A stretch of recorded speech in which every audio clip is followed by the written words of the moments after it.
Antonin Luzu. Marie Cochereau. Émilien Bateau. Nous sommes tous les trois avocats au barreau de Paris et spécialisés en droit de la fonction publique. Dans nos précédents cabinets, on a tous les trois été avocats et conseils de collectivités territoriales, d'établissements publics de santé et d'administrations de tout genre. En fait, après plusieurs années, on a éprouvé le besoin tous les trois de renouer avec une pratique plus humaine, plus concertée, à la fois des ressources humaines et de la fonction publique.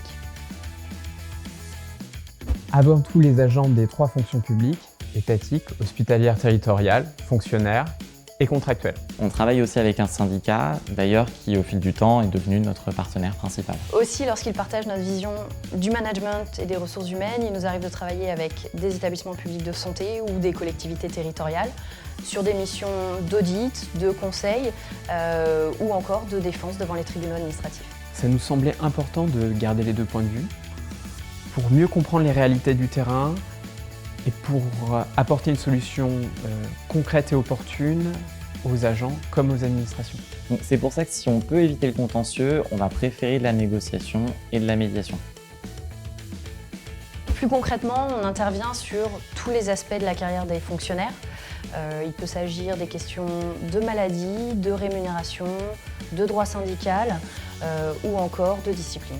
Et puis dans toutes les questions de ressources humaines, que ce soit gestion du temps de travail, installation de primes, fusion d'établissements ou transfert d'activité.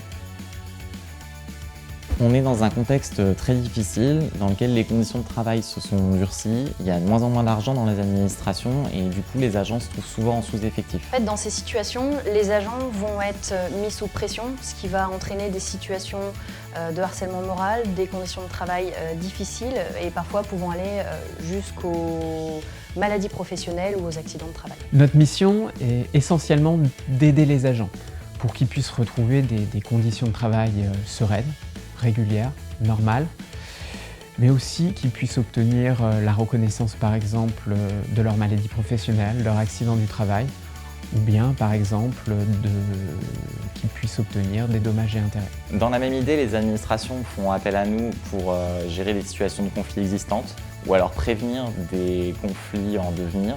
Dans ces cas-là, c'est d'ailleurs mieux de nous saisir très tôt. Elles peuvent aussi faire appel à nous pour des projets de restructuration en ressources humaines ou, et c'est l'idée de nos audits, revoir des procédures internes.